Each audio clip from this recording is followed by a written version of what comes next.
Good evening. On behalf of the commissioners and staff, I would like to welcome you to the October 27th, 2022 City of Roseville Planning Commission meeting. Please put all electronic devices on silent at this time. Agendas are available at the end of the staff table. If you plan to speak tonight at tonight's meeting, please complete a blue speaker card and return it to the staff table. As a reminder, Planning Commission meetings are broadcast live and replayed throughout the week on Consolidated Communications and Comcast. I'll now call the meeting to order. Lupe, may I please have a roll call? Yes. Commissioner Brashears is absent, excused. Commissioner Jensen? Here. Commissioner Hagen-Jost? Here. Commissioner Pryor? Here. Commissioner Randolph? Here. Vice Chair Covington is absent, excused, and Chair Martin. Here. Thank you. All right, please join me for the Pledge of Allegiance.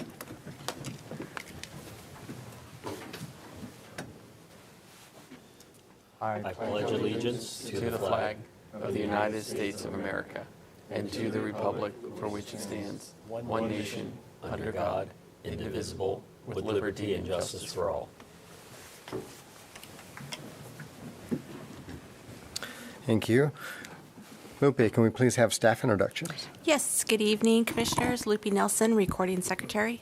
Good evening, Commissioners. Joe Speaker, Assistant City Attorney.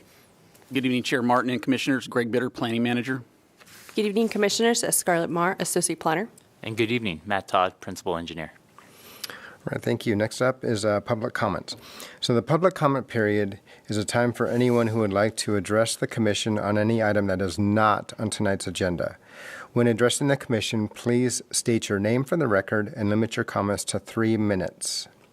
Is there anyone who would like to address the Commission that's on items not on tonight's agenda? Hearing none, I will close the public comment period. So next is the consent calendar.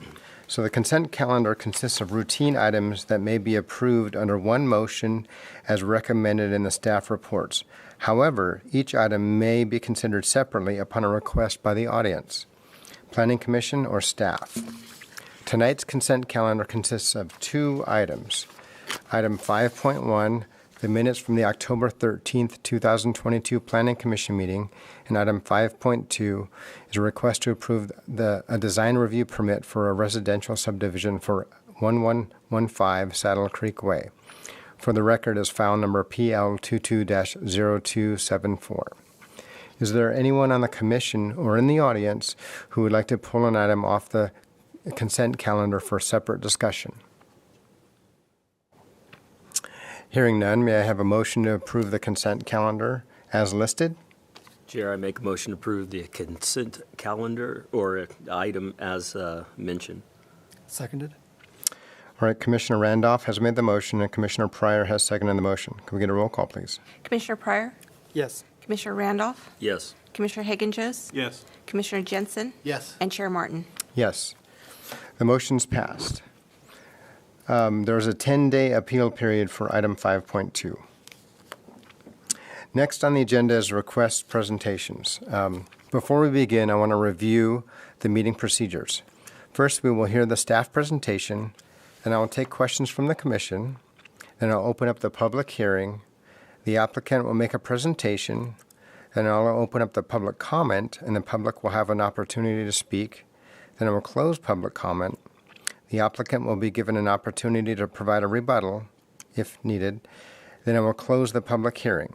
The Commission may ask questions of staff, and then finally the Commission will consider this item and make a decision based upon the information provided in the report from staff and the testimony presented during tonight's hearing.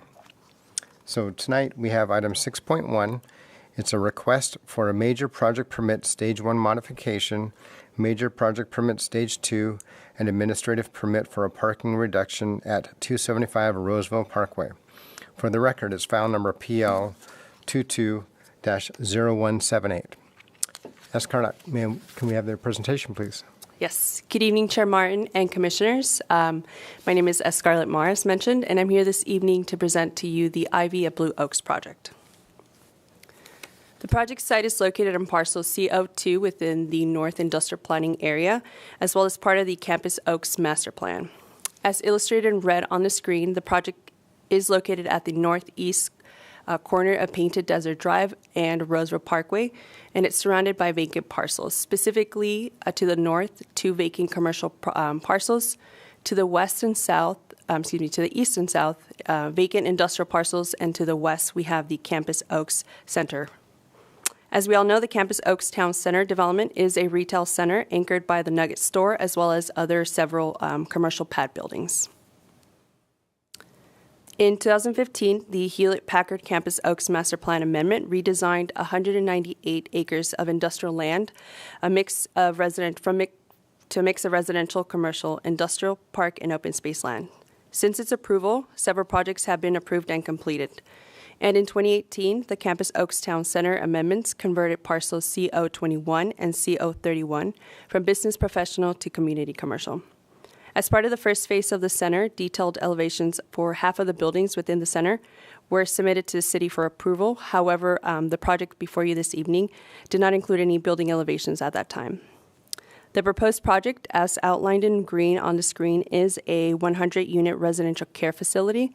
The applicant is requesting a major project permit Stage 1 modification to change the approved site plan, as well as an MPP Stage 2 to evaluate the new building elevations and the parking lot improvements, and administrative permit for the parking reduction. The MPP Stage 1 modification would modify the building's footprint and the parking lot design. It would increase the building height from 1 to 2 stories tall and increase the building square footage by approximately 47,000 square feet.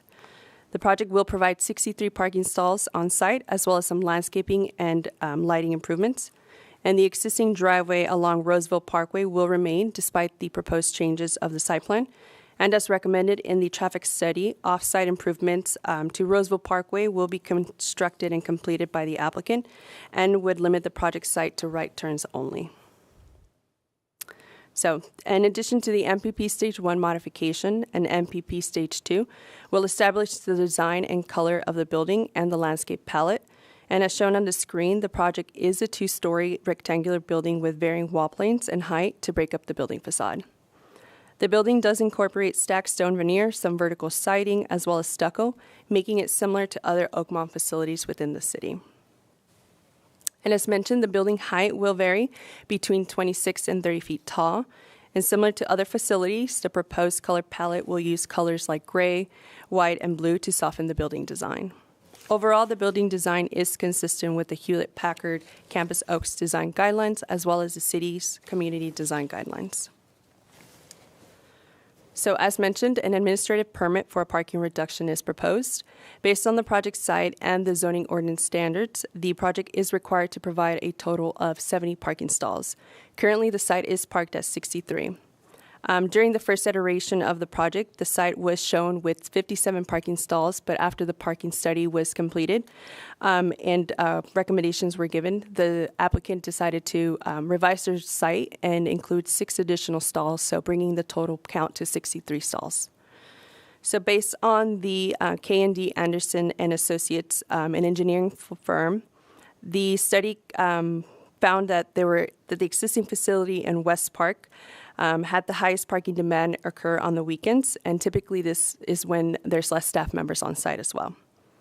Through their observations, the firm concluded that applying a rate of 0.66 spaces per unit would address a worst-case scenario for the project site. And further, the applicant has stated that many of the residents in the assisted living facility do not drive, nor do they have driver's licenses, leaving additional spaces unoccupied for visitors to use throughout the week. So based on the parking study and as well as the facility's operation, staff anticipates there will be sufficient spaces available throughout the site to meet the greatest parking demand for the use. Early notification of the project was posted on the Roseville Coalition of Neighborhood Associations website, as well as a public hearing notice was mailed to properties within 300 feet, and once again posted on the Arcoina website and published in the Roseville Press Tribune. No public comments have been received at this time. And in regards to CEQA, an addendum to the Hewlett-Packard Master Plan EIR was prepared for the project. The addendum evaluated the impacts of the project and found it substantially consistent with the previously evaluated project, and no new effects would occur from it. In conclusion, staff finds the proposed modifications are substantially consistent with the original approval and are consistent with the zoning ordinance as well as the general plan and the North Industrial Planning Area and the Campus Oaks Town Center previous approvals.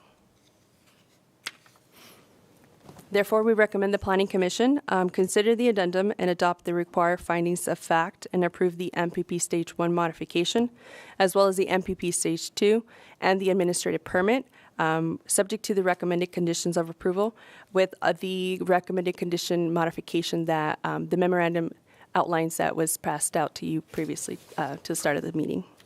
This does conclude my presentation. I'm available to answer any questions, and the applicant's team is also here this evening to answer any questions related to the business operation.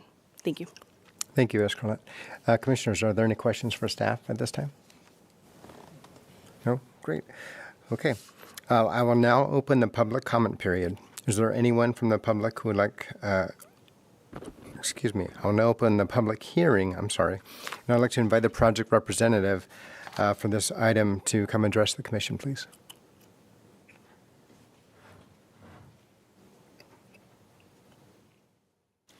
Good evening, commissioners and city staff. Thank you for having us here. I'm Carissa Savant with Oakmont Management Group. And I'm Mark McLean, Vice President of Operations for Oakmont Management Group. We are happy to answer any additional questions any of you may have. Commissioners, are there any questions for the applicant? No. All right. Thank you. You guys can sit down. Thank you. All right. So I will now open the public comment period. Is there anyone from the public who would like to come forward and address the commission on this item? No? Okay. I will now close the public comment period. And then if there are any additional comments or questions from commissions at this time for either the applicant or for staff? No? All right. So then we will close the public hearing. And then would anyone like to make a motion on this item? I'll go ahead and make a motion that the Planning Commission consider the addendum to the Hewlett-Packard Master Plan EIR initial study, adopt the two findings of fact, and approve the major project permit Stage 1 modification subject to the 82 conditions of approval, adopt the two findings of fact and approve the major project permit Stage 2 subject to 82 conditions of approval, and adopt the three findings of fact as modified tonight and approve the administrative permit subject to the three conditions of approval. I'll second that. All right, great. Commissioner Jensen has made the motion, and Commissioner Hagen-Jost has seconded the motion. And that also includes the addendum from tonight from the memo. So could we have a roll call, please? Yes, Commissioner Hagen-Jost? Yes. Commissioner Pryor? Yes. Commissioner Jensen? Yes. Commissioner Randolph? Yes. And Chair Martin? Yes, the motion is approved. There's a 10-day appeal period for this item. Thank you. Okay, next item is the Commissioner Staff Report. Do we have any reports from staff? Just a real quick report out. We will be having meetings on November 10th and December 8th. At this time, I'm trying everything in my power to make sure we don't have a meeting on December 22nd. I think you can be pretty sure we're not going to have a meeting on that night. And I will tell you that November 10th, we do have a fairly large project coming. It's the Kaiser Hospital site. It's the completion of the master plan for that facility. It's about a 280,000 square foot new bed tower, and a 500 plus space parking garage. So there's a full EIR was prepared for that. So you'll be getting the whole package for that master plan at the next meeting. All right, great. That's all I have for tonight. Thank you. Any questions from commissioners for staff? No? Okay. Then that takes us to the end of the meeting. Do we have a motion to adjourn? I'll make a motion to adjourn. So moved. So Commissioner Pryor's made the motion, and Commissioner Jensen has seconded the motion. All in favor? Aye. Aye. We are adjourned. Thank you. Greg, you kept us here late tonight. Yeah, no.